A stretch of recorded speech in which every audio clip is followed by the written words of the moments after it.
Hi කොහොමද ඔයාලට එන්න මාත් එක්ක මාළු තියෙන මාළු පාන් හදන්න. එහෙම කිව්වේ මොකද දන්නවද? කඩේ තියෙන මාළු පාන් වල මාළු නෑනේ. අල විතරයි. ඉතින් අපි හදමු. මුලින්ම මම භාජනයකට මේ විදිහට මද රස්නෙන් කිරි එකතු කරගන්නවා. ඒකටම මම දානවා ඊස්ට්. ඔයගලන්ට ඩ්‍රයි ඊස්ට් යූස් කරන්න පුළුවන්. ආගාව ඩ්‍රයි ඊස්ට් නැති නිසා මම මේ විදිහට ඊස්ට් එකතු කරනවා. ඊට පස්සේ සීනි මේස් හැන්දක් එකතු කරගන්නවා. ඊට පස්සේ මේ දෙක අපි මේ විදිහට හොඳට කලවම් කරගන්නවා. මද රස්නේ වතුර පාවිච්චි කරන්න. මේ විදිහට මේ දෙක හොඳට අපි කලවම් කරගන්නවා ආයමත්. මේ විදිහට හොඳට කලවම් කරාට පස්සේ අපි ඊස්ට් එක පිපෙන්න තියන්න ඕන. හොඳින් අපි ටික වෙලාවක් මේ විදිහට කලවම් කරගන්නවා.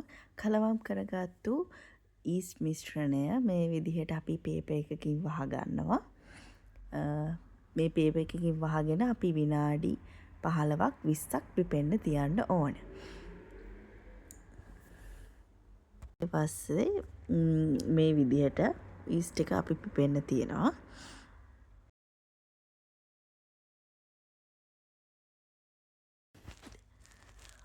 ඔන්න මේ විදිහට විනාඩි 20කින් පස්සේ තමයි මම මේ දැන් ඊස්ට් එක ඔයගලන්ට පෙන්වන්නේ.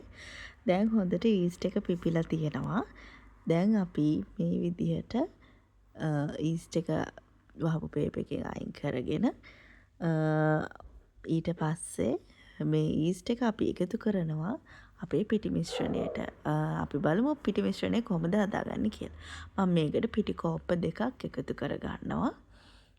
මේ විදිහට මම මුලින්ම කෝප්පයක් ඊළඟට අනිත් කෝප්පයත් එකතු කරගන්නවා. ඊට පස්සේ මේ පිටි මිශ්‍රණයට අපි එකතු කරගන්නවා.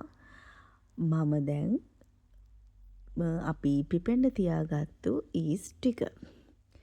මේ විදිහට මම මැදට තමයි ඊස්ට් ටික එකතු කරගන්නේ. මෙන්න මේ විදිහට ඊස්ට් ටික එකතු කරගෙන අපි ඒකට ඊළඟට ලුණු එකතු කරගන්නවා. ලුණු තේ හැන්දක් ඔයගොල්ලන්ගේ රස අනුව එකතු කරගන්න පුළුවන්. මම තේ හැන්දක් එකතු කරගත්තා. ඊට පස්සේ මේ විදිහට වතුර එකතු කරගන්නවා. ඔයගොල්ලෝ වතුර ටික ටික එකතු කරගන්නවා නම් හොඳයි. අපි මිශ්‍රණයේ පදම අනුව ටික ටික වතුර එකතු කරගෙන පදම එනකන් හදා ගන්න ඕනේ. මේ විදිහට මම වතුර එකතු කරගත්තා. මුලින්ම කෝප්ප භාගයක් හෝ ඊට අඩුවෙන් එකතු කරගෙන අතින් මේ විදිහට අනාගෙන ඊට පස්සේ ටික ටික වතුර එකතු කරගන්න. වතුර වැඩි කරගන්න එපා.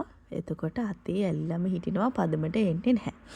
ඊට පස්සේ මේ විදිහට මම මේ කනා ගන්න මුලින් අතේ ඇලෙන සුළු ස්වභාවයක් තිබුණත් මේ විදිහට අපි පිටි මෝලියක් වගේ මේ විදිහට පදම එනකම් අපි අනා ගන්න ඕනේ. අතෙන් ඇලවෙන්නේ නැති විදිහට. ඊට පස්සේ මම මේකට බටර් ටිකක් එකතු කරලා ආපහු මේක අනා ගන්නවා.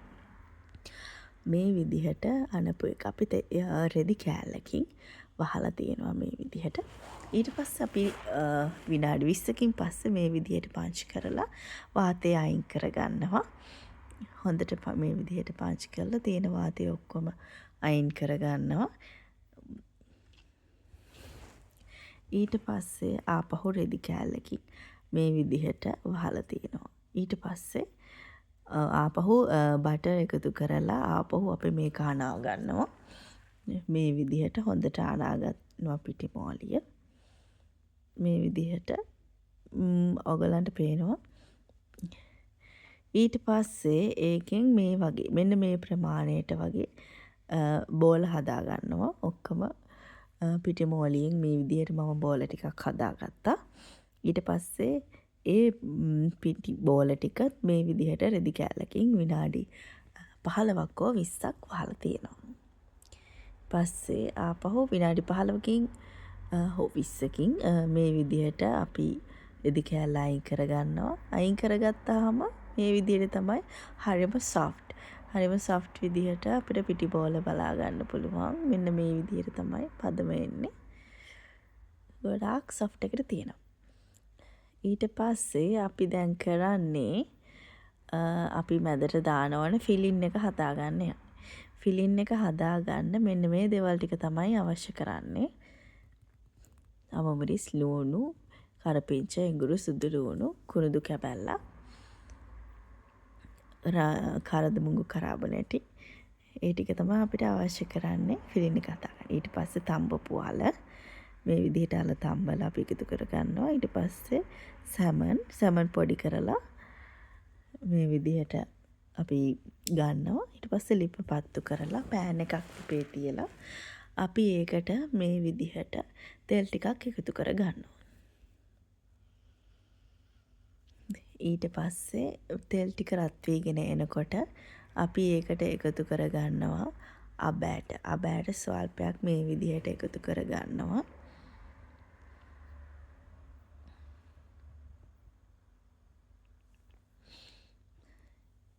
ඊට පස්සේ අබ එකතු කරගත්තට පස්සේ ඊළඟට අපිට කරදමුංගු, කරාපු නැටි, කුරුඳු ඒ ටික පිළිවෙලින් එකතු කරගන්න පුළුවන්.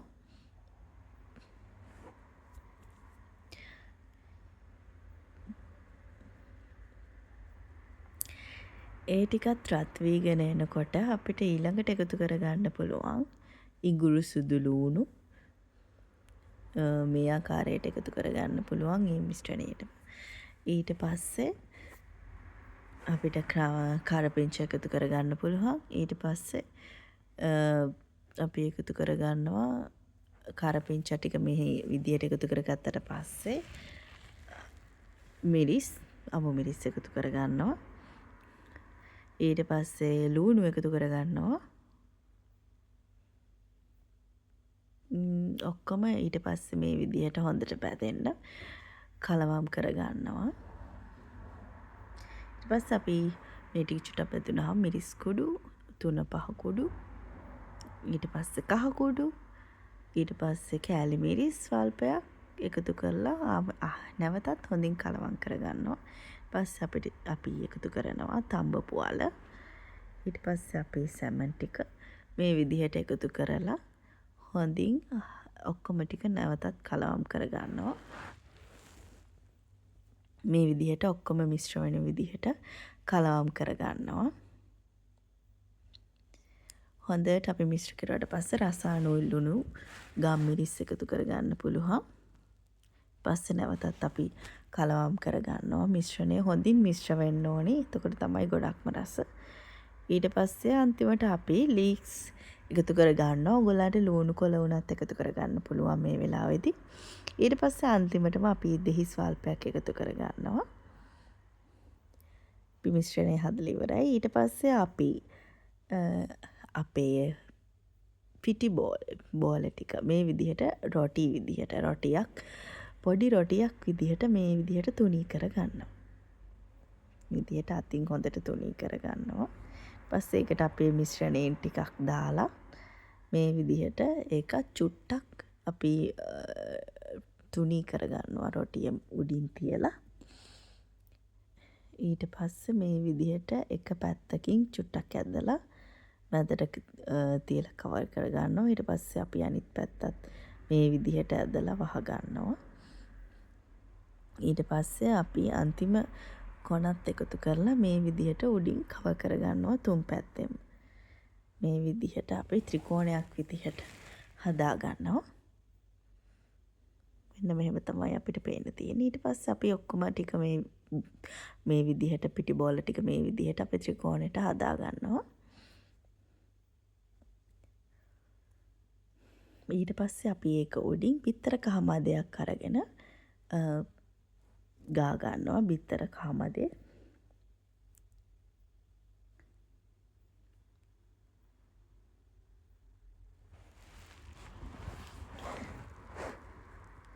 ලස්සන්ට කහපාටක් කහපාටක් විදිහට මේක එකතු කරගන්නවා.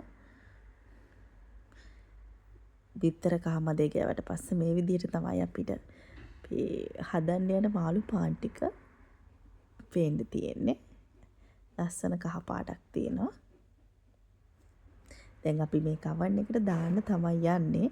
oven එක විනාඩි 10ක් 200ට ප්‍රීහීට් කරගත්තු oven එකට මම මේ ආකාරයට හදාගත්ත මාළු පාන් ටික දාගන්නවා. ඊට පස්සේ ඔන්න අපේ මාළු පාන් ටික දැන් විනාඩි 20කට පස්සේ බේක් වෙලා තියෙන්නේ. ඔන්න දැන් අපිට මාළු පාන් රෙඩි වෙලා තියෙන්නේ. ලස්සනට තියෙනවා. ඔන්න අපි හදපු මාළු පාන් එක ඔන්න අපි චුට්ටක් කඩලා බලමු. හරිම සොෆ්ට් එකට තියෙනවා. හරිම රස පාටයි. අපි කාලා බලමු. මෙන්න මේ විදිහට තමයි මාළු පාන් එක තියෙන්නේ.